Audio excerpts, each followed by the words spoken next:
जोहार दोस्तों, मैं उरांव सर आप लोगों को स्वागत करता हूँ। आज का झारखंड उत्पाद सिपाही में पेपर 2 में हिंदी क्लास में, ठीक है? पेपर 2 का हिंदी क्लास में हम लोग देख रहे हैं कृतिका भाग 2। उसमें कल हम लोग देखे थे माता का आँचल, आज हम लोग देख रहे हैं दूसरा पार्ट जॉर्ज पंचम की नाक देखने वाले हैं, ठीक है? तो किसी ने मैसेज किया था कि सर आप लेखक के बारे में भी लेखक परिचय के बारे में भी बताइएगा, फिर एमसीक्यू करवाइएगा। तो हम वैसे ही आज कराने वाले हैं। तो हम लोग देखेंगे आज कि जॉर्ज पंचम के नाक पाठ के लेखक कौन है? तो लेखक का नाम है आपका कमलेश्वर। कमलेश्वर के द्वारा लिखा गया है जॉर्ज पंचम के नाक। अब इनका जीवन परिचय देखते हैं तो क्या है इनका जन्म जो हुआ है 1932 ईस्वी में। कहाँ पर? तो मैनपुरी नामक स्थान में, जो कि आपका उत्तर प्रदेश में है। अगर इनकी शिक्षा की बात किया जाए तो इनका शिक्षा हुआ है कहाँ तक? एमए। एमए मतलब मास्टर ऑफ आर्ट्स हुआ है और ये किस विश्वविद्यालय से किए हैं? तो ये इलाहाबाद विश्वविद्यालय से शिक्षा ग्रहण किए हैं। इनके अलावा बात करेंगे तो ये जो है दूरदर्शन के महानिदेशक के पद पर भी कार्य कर चुके हैं। अब हम लोग देखेंगे इनकी प्रमुख रचनाएँ। इनकी प्रमुख रचनाएँ कौन-कौन हैं? इनकी प्रमुख रचनाएँ की बात करेंगे तो सबसे पहले हम लोग देखेंगे कहानी संग्रह। इनके प्रमुख कहानी कौन-कौन हैं? तो इनकी प्रमुख कहानी में से में एक है आपका राजा निर्बंसिया, दूसरा है खोई हुई दिशाएँ, तीसरा है आपका 16 छतों वाला घर और जिंदा मुर्दे। इनकी प्रमुख कहानी है, ठीक है? अगर उपन्यास की बात करेंगे तो इनके द्वारा जो लिखी गई प्रमुख उपन्यास में से में है आपका वही बात, आगामी अतीत, डाक बंगला, काली आंधी और कितने पाकिस्तान इनकी प्रमुख उपन्यास है। ठीक है? इनके द्वारा जो है कुछ पत्र-पत्रिकाओं को भी जो है संपादित किया गया है। उनमें से जो प्रमुख पत्र-पत्रिकाएँ हैं उनके नाम क्या है? तो सारिका है, दैनिक जागरण है और दैनिक भास्कर को क्या है इन्होंने संपादित किया है। ठीक है? किनके बारे में बात हो रहा है? तो जॉर्ज पंचम पाठ के लेखक के बारे में बात हो रहा है और लेखक का क्या नाम है? तो लेखक का नाम क्या है? कमलेश्वर नाम है। इतना आपको याद रखना है। और आपको बता दें इनकी जो अन्य प्रमुख ख़ास बात क्या है कि ये जो है अनेक हिंदी फ़िल्मों और टीवी के जो धारावाहिक होता है, सीरियल होता है, उनमें पटलेखा लेखन करने का कार्य इन्होंने किया है, अर्थात कमलेश्वर ने किया है। ठीक है? अब हम लोग देखेंगे जॉर्ज पंचम के नाक से संबंधित एमसीक्यू क्वेश्चन। आपको बार-बार बोलते हैं कि ये जो झारखंड उत्पाद सिपाही के एग्ज़ाम है उसमें पेपर 2 जो है बहुत बड़ा योगदान आपको देगा रिज़ल्ट बनाने में, अहम भूमिका निभाएगा। क्योंकि पेपर 2 में जो है सबका अलग-अलग विषय है, ठीक है? बाकी सब्जेक्ट तो सबका कॉमन है, उसमें अगर किसी को हार्ड लगा तो सबको हार्ड लगेगा, इस टाइप का होता है। लेकिन जो होता है पेपर 2 जो होता है, इसमें मान के चलो किसी का नागपुरी है, किसी का कुड़ुक है, तो किसी-किसी का इतना बढ़िया कमांड रहता है कि पूरा 100% सही कर देता है। इसीलिए पेपर 2 को हल्के में नहीं लेना है, जो बता रहे हैं उसको ध्यान से पढ़ना है और हम जो है हिंदी वाला जो है पेपर 2 उसको हम कंप्लीट करा के रहेंगे, ठीक है? देखिए, पहला क्वेश्चन कहता है कि इंग्लैंड की कौन-सी रानी हिंदुस्तान आने वाली थी? पहला एलिज़ाबेथ, दूसरा है एलिज़ाबेथ द्वितीय, तीसरा है मार्गरेट थैचर, चौथा इनमें से कोई नहीं। तो इसका सही आंसर क्या हो जाएगा? तो इसका सही आंसर हो जाएगा आपका ऑप्शन नंबर बी एलिज़ाबेथ द्वितीय, ठीक है? तो इंग्लैंड की महारानी एलिज़ाबेथ द्वितीय जो है आपकी भारत आने वाली थी। अब देखते हैं हम लोग क्वेश्चन नंबर 2। क्वेश्चन नंबर 2 कहता है कि रानी किस-किस देश के दौरे पर थी? पहला है हिंदुस्तान, दूसरा है पाकिस्तान, तीसरा है नेपाल, चौथा इनमें सभी। इसका सही आंसर हो जाएगा आपका ऑप्शन नंबर डी इनमें सभी। तो रानी जो है एलिज़ाबेथ द्वितीय जो थी आपका भ्रमण में निकली थी, हिंदुस्तान का, पाकिस्तान का, नेपाल ये सभी देशों का दौरा करने निकली थी। ठीक है? चलिए आगे बढ़ते हैं हम लोग क्वेश्चन नंबर 3 की ओर। Question number 3 most important question है। इसमें कहता है कि रानी एलिजाबेथ द्वितीय के पति का क्या नाम था? पहला है प्रिंस फिलिप, दूसरा है प्रिंस हैरी, तीसरा है प्रिंस विलियम, चौथा इनमें से कोई नहीं। इसका सही आंसर क्या हो जाएगा? तो इसका सही आंसर हो जाएगा आपका option number A Prince Philip. रानी एलिजाबेथ द्वितीय के पति का नाम प्रिंस फिलिप था। ये आपको याद रखना है। चलिए आगे बढ़ते हैं हम लोग क्वेश्चन नंबर 4 की ओर। क्वेश्चन नंबर 4 कहता है कि रानी किस हवाई अड्डे पर उतरने वाली थी? पहला है पालम हवाई अड्डे, दूसरा है बेंगलुरु हवाई अड्डे, तीसरा है रांची बिरसा मुंडा हवाई अड्डा, चौथा इनमें से कोई नहीं। इसका सही आंसर क्या हो जाएगा? तो इसका सही आंसर हो जाएगा आपका ऑप्शन नंबर ए पालम हवाई अड्डे पर। ठीक है? तो रानी एलिजाबेथ द्वितीय जो है हिंदुस्तान आ रही थी और वह जो है पालम हवाई अड्डे पर उतरने वाली थी। चलिए आगे बढ़ते हैं हम लोग क्वेश्चन नंबर 5 की ओर। क्वेश्चन नंबर 5 कहता है कि पालम हवाई अड्डा किस राज्य में स्थित है? पहला है लक्षद्वीप, दूसरा है बेंगलुरु, तीसरा है जयपुर, चौथा है दिल्ली। इसका सही आंसर हो जाएगा आपका ऑप्शन नंबर डी यानी कि दिल्ली में।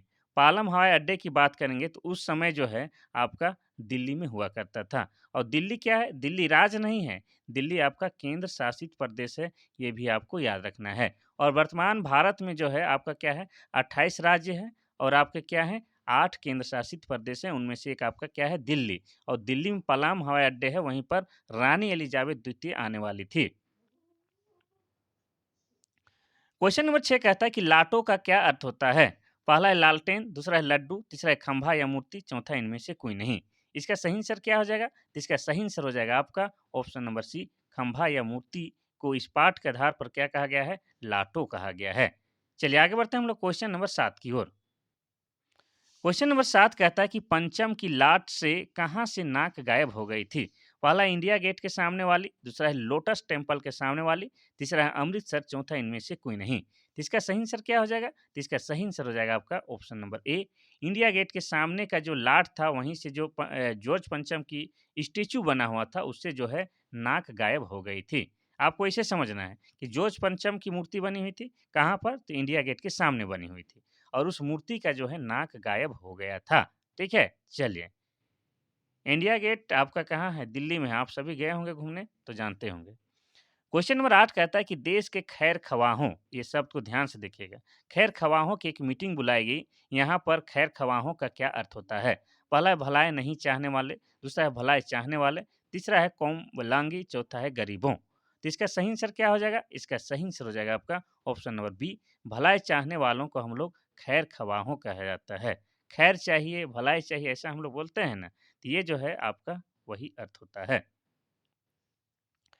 क्वेश्चन नंबर 9 की बात करेंगे तो ये कहता है कि किस मूर्ति से नाक गायब हो गई थी? पहला है जॉर्ज पंचम, दूसरा है महात्मा गांधी, तीसरा है भगत सिंह, चौथा सुभाष चंद्र बोस। तो आप सभी जानते हैं इस पाठ का नाम क्या है? जॉर्ज पंचम पंचम की नाक। तो ये क्या हो जाएगा उत्तर? ऑप्शन नंबर ए, जॉर्ज पंचम की नाक से जो है मूर्ति से जो है आपका क्या है नाक गायब हो गई थी। और ये जॉर्ज पंचम की मूर्ति कहाँ थी? तो आपका इंडिया गेट के सामने था, दिल्ली में। ये भी आपको याद रखना है। चलिए आगे बढ़ते हैं हम लोग क्वेश्चन नंबर 10 की ओर। क्वेश्चन नंबर 10 कहता है कि मीटिंग के बाद क्या तय हुआ था? पहला है नाक लगवाई जाए, दूसरा है नाक ना लगवाई जाए, तीसरा है मूर्ति को पेंट कराया जाए, चौथा मूर्ति हटा दिया जाए। इसका सही आंसर हो जाएगा आपका ऑप्शन नंबर एक यानी कि नाक लगवाई जाए। तो आप सभी जानते हैं कि ये मूर्ति का जो है क्या है नाक गायब हो गया था। तो मीटिंग बुलाया गया था खैर खवाहों की यानी कि अच्छा चाहने वालों को। तो वहाँ पर मीटिंग में निर्णय लिया गया कि मूर्ति का जो नाक गायब हो गया है उसको क्या है नाक लगवा दिया जाए। ठीक है? चलिए आगे बढ़ते हैं हम लोग क्वेश्चन नंबर 11 की ओर। क्वेश्चन नंबर 11 कहता है कि मूर्तिकार असल में क्या था? पहला अध्यापक, दूसरा है सैनिक, तीसरा है कलाकार, चौथा अभिनेता। इसका सही आंसर हो जाएगा आपका ऑप्शन नंबर ए कलाकार। ऐसे भी मूर्तिकार क्या होता है? एक कलाकार ही होता है। तो मूर्तिकार जो था एक आपका कलाकार था। चलिए देखते हैं हम लोग क्वेश्चन नंबर 12। क्वेश्चन नंबर 12 कहता है कि मूर्ति के बारे में पता करने के लिए किस विभाग की फाइलों की छानबीन की गई? पहला है स्वास्थ्य विभाग, दूसरा है कृषि विभाग, तीसरा है संस्कृति विभाग, चौथा है पुरातत्व विभाग।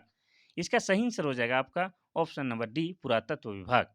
आप सभी जानते हैं कि ऐतिहासिक चीज़ों का जांच पड़ताल करने के लिए क्या है किस विभाग की जांच पड़ताल होती है या किस विभाग का जिम्मेवारी है तो पुरातत्व विभाग की। तो पुरातत्व विभाग के जो फाइल थे उनके ही छानबीन किया जा रहा था ताकि उस मूर्ति के बारे में पता चल सके कि मूर्ति जो है कि कहाँ के पत्थर से बनाए गए हैं या किसने बनाया है। ठीक है? चलिए क्वेश्चन नंबर जो है 13 कहता है कि मूर्तिकार ने हुकामों से क्या प्रश्न पूछा? पहला लाट के लिए पत्थर कहाँ से लाया गया? दूसरा है लाट कब और कहाँ बना? तीसरा है ए और बी दोनों, चौथा इनमें से कोई नहीं। इसका सही आंसर हो जाएगा आपका ऑप्शन नंबर सी ए और बी दोनों। तो मूर्तिकार भाई पूछता है कि ये जो जोज पंचम का मूर्ति जो बना हुआ है, ये कहाँ का पत्थर से बना है और कब बना है? ये आप बताइए, तभी हम इसके हिसाब से जो है इसका नाक को बना सकते हैं, ये उनका कहना था। अब देखते हैं हम लोग क्वेश्चन नंबर 14। क्वेश्चन नंबर 14 कहता है कि दारोमदार का क्या अर्थ होता है? पहला है कार्यभार, दूसरा है दारू, तीसरा है दरवाजा, चौथा है दमदार। इसका सही आंसर क्या हो जाएगा? तो इसका सही आंसर हो जाएगा आपका ऑप्शन नंबर ए कार्यभार। ठीक है? सारा कुछ तुम्हारे ऊपर ज़िम्मेवारी है भैया, मतलब सारो दारोमदार तेरे ऊपर है। इस तरह का हम लोग बोलते हैं ना, तो दारोमदार का अर्थ होता है कार्यभार। चलिए आगे बढ़ते हैं हम लोग क्वेश्चन नंबर 15 की ओर। क्वेश्चन नंबर 15 कहता है कि मैं हिंदुस्तान के हर पहाड़ पर जाऊंगा और ऐसा ही पत्थर खोज कर लाऊंगा, ऐसा किसने कहा था? पहला है रानी, दूसरा है सभापति, तीसरा है मूर्तिकार, चौथा इनमें से कोई नहीं। तो इसका सही आंसर हो जाएगा आपका ऑप्शन नंबर सी, मूर्तिकार। मूर्तिकार कह रहा था कि मैं ऐसा ऐसे पहाड़, मतलब हिंदुस्तान में जितना भी पहाड़ है, जो भी पहाड़ है जहाँ पर ये पत्थर मिलेगा, वहाँ हम जाएंगे और लेकर ही आएंगे। केवल आप लोग बताइए कि वो पहाड़ कहाँ है। क्वेश्चन नंबर 16 कहता है कि हर चीज इस देश के गर्भ में छिपी है, ऐसा किसने कहा है? पहला पुरातत्व विभाग के सदस्य, दूसरा सभापति, तीसरा मूर्तिकार, चौथा चौकीदार। तो इसका सही आंसर हो जाएगा आपका ऑप्शन नंबर बी, सभापति। तो जो बैठक बुलाई गई थी खैर खमवाहों की मूर्ति के बारे में चर्चा करने के लिए, तो उसमें जो सभापति है उनका कहना था कि हर चीज इस देश के गर्भ में छिपी हुई है। यानी कि भारत ऐसा देश है, यहाँ सब कुछ मिलता है। भारत को रत्न गर्भा भी बोलते हैं। अंग्रेजों के काल में भारत को सोने की चिड़िया भी कहा जाता था। तो उनका कहना था कि भारत में क्या नहीं मिलता है, ठीक है, भारत में सब कुछ मिलेगा। जॉर्ज पंचम का नाक जिस पत्थर से मिलेगा वो पत्थर भी मिलेगा, उनका कहना था। क्वेश्चन नंबर 17 कहता है कि असल में लाट का पत्थर कहाँ का था? पहला बिहार का, दूसरा झारखंड का, तीसरा उड़ीसा का, चौथा विदेश का। इसका सही आंसर क्या हो जाएगा? तो इसका सही आंसर हो जाएगा आपका ऑप्शन नंबर डी, विदेश का। ठीक है, तो ये जो लाट जो था आपका, वो पत्थर कहाँ का प्रयोग किया गया था लाट बनाने में? तो विदेशों का। क्योंकि आप जानते हैं कि जॉर्ज पंचम क्या था, एक राजा था, इंग्लैंड का राजा था। उनका जो स्टेचू लगा हुआ था इंडिया गेट के सामने, तो उसके लिए जो पत्थर आया था का विदेश से मंगाया गया था।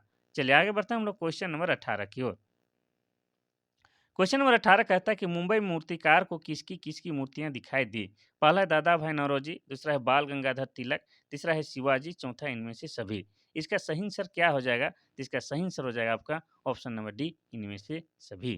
तो दादा भाई नौरोजी का भी मूर्ति आपका कहाँ है? मुंबई में है। बाल गंगाधर तिलक का भी मूर्ति कहाँ है? मुंबई में है। शिवाजी की भी मूर्ति कहाँ लगा हुआ है? तो मुंबई में लगा हुआ है। ठीक है, तो हो जाएगा ऑप्शन नंबर डी। चलिए आगे बढ़ते हैं हम लोग क्वेश्चन नंबर 19 की ओर। क्वेश्चन नंबर 19 कहता है कि निम्नलिखित महापुरुषों में से कौन लोग बंगाल से हैं? पहला है गुरुदेव रविंद्रनाथ टैगोर, दूसरा है सुभाष चंद्र बोस, तीसरा है राजा मोहन राय, चौथा इनमें से सभी। इसका सही आंसर हो जाएगा आपका ऑप्शन नंबर डी, इनमें से सभी। तो पश्चिम बंगाल की बात हो रहा है, तो पश्चिम बंगाल के कौन रहने वाले हैं? रविंद्रनाथ टैगोर, सुभाष चंद्र बोस, राजा राम मोहन राय, ये तीनों के तीनों पश्चिम बंगाल के हैं। और पश्चिम बंगाल जो है आपका क्या है? झारखंड के पूर्व दिशा में, ठीक है। झारखंड के पूर्व दिशा से सीमा साझा करने वाला राज्य आपका क्या है? पश्चिम बंगाल है। और पश्चिम बंगाल की सीएम कौन है? आपकी ममता बनर्जी है। और ममता बनर्जी जो है किस राजनीतिक पार्टी की है? तो तृणमूल कांग्रेस की है। ये भी आपको याद रखना है, ठीक है। और पश्चिम बंगाल की राजधानी क्या है? तो कोलकाता है। चलिए आगे बढ़ते हैं हम लोग क्वेश्चन नंबर 20 की ओर। क्वेश्चन नंबर 20 कहता है कि गुजरात में मूर्तिकार को किसकी किसकी मूर्तियां दिखाई दी? पहला है विठल भाई पटेल, दूसरा है सरदार पटेल, तीसरा है महादेव गोसाई, चौथा इनमें से कोई नहीं। इसका सही आंसर क्या हो जाएगा? तो इसका सही आंसर हो जाएगा आपका ऑप्शन नंबर डी, इनमें से भी। तो मूर्तिकार को जो है गुजरात में विठल भाई पटेल, सरदार पटेल, महादेव गोसाई, इन सबका मूर्ति दिखाई देता है। क्योंकि आप सभी जानते हैं कि इन तीनों का जो ताल्लुकात क्या है, आपका गुजरात से है, ठीक है। और गुजरात के पोरबंदर में ही आपका क्या है? महात्मा गांधी जी का जन्म हुआ था कब? 2 अक्टूबर 1869 को। ये आपको याद रखना है। गुजरात की राजधानी क्या है? आपकी गांधीनगर है। क्या है? गांधीनगर है। ठीक है? इतना आपको याद रखना है। चलिए आगे बढ़ते हैं हम लोग क्वेश्चन नंबर 21 की ओर। क्वेश्चन नंबर 21 कहता है कि चंद्रशेखर आजाद, मोतीलाल नेहरू, मदन मोहन मालवीय किस राज्य से हैं? पहला है उत्तर प्रदेश, दूसरा है मध्य प्रदेश, तीसरा है झारखंड, चौथा है बिहार। इसका सही आंसर क्या हो जाएगा? तो इसका सही आंसर हो जाएगा आपका ऑप्शन नंबर ए, उत्तर प्रदेश। उत्तर प्रदेश के रहने वाले थे कौन? आपके चंद्रशेखर आजाद, मोतीलाल नेहरू, मदन मोहन मालवीय। उत्तर प्रदेश की बात करेंगे तो झारखंड के पश्चिम दिशा से, ठीक है, झारखंड के पश्चिम दिशा से सीमा साझा करने वाला राज्य आपका कौन है? तो उत्तर प्रदेश है। उत्तर प्रदेश की राजधानी की बात की जाए तो वो राजधानी आपका लखनऊ है। और वहाँ के सीएम की बात की जाए तो वहाँ के सीएम योगी हैं। और योगी जो हैं आपकी बीजेपी पार्टी से हैं, यानी कि भारतीय जनता पार्टी से हैं। और भारतीय जनता पार्टी का जो है चुनाव चिन्ह क्या है? कमल छाप है। ये भी आपको याद रखना है। ठीक है, चलिए आज का देखते हैं आखिरी question, question number 22। Question number 22 देखने से पहले आपको बता दें कि आप लोग जो है लाइक ज़रूर से ज़रूर कीजिएगा, क्योंकि ये क्लास लाने में काफ़ी मेहनत और दिक्कत होता है। लेकिन हम चाहते हैं कि आपका जो है एग्ज़ाम नज़दीक है तो एग्ज़ाम ठीक ठाक हो जाए, उसके लिए प्रयासरत रहते हैं। तो एक लाइक कर दीजिए, उसमें तो कोई आपको टेक्स्ट या पैसा तो लगता नहीं, तो लाइक कर ही दीजिए। साथ ही कमेंट 100% कीजिएगा, क्योंकि उससे जो है आपकी भावना, आपका विचार हमको पता चलता है कि आप किस तरह क्लास चाहते हैं या आपके मन में क्या चल रहा होता है। ठीक है? तो आप कमेंट ज़रूर कीजिए, 1 मिनट निकाल के। हम जब आपके लिए क्लास तैयार करने के लिए 3-4 घंटा लगा सकते हैं, तो 1 मिनट आप दे ही सकते हैं। देखिए, क्वेश्चन नंबर 22 कहता है कि पंजाब में मूर्तिकार को किसकी मूर्तियाँ से सामना हुआ? पहला है भगत सिंह, दूसरा है लाला लाजपत राय, तीसरा है ए और बी दोनों, चौथा इनमें से कोई नहीं। तो इसका सही आंसर हो जाएगा आपका ऑप्शन नंबर सी, ए और बी दोनों। यानी कि भगत सिंह कहाँ से ताल्लुकात रखते हैं? पंजाब से। लाजपत राय भी कहाँ के थे? पंजाब के। ठीक है? तो इन दोनों का मूर्ति पंजाब में आपको दिखाई देंगे। तो ये था महत्वपूर्ण क्लास, और आपका जो है हर हाल में हिंदी का जो है क्या है, आपका कृतिका भाग 2 और क्षितिज भाग 2 और व्याकरण जो है कंप्लीट करा देंगे एग्ज़ाम होने होने तक में। बस आप लोग थोड़ा-सा क्या कीजिए कि लाइक ज़रूर कर दीजिएगा जितना लोग देखते हैं, और साथ ही कुछ कमेंट कीजिए कि क्या चाहते हैं, नहीं चाहते हैं, क्या है, अच्छा है, बुरा है, कुछ तो बोलिए। ठीक है? तो आज के लिए बस इतना सा ही, कल फिर मिलते हैं, तब तक के लिए थैंक यू, धन्यवाद।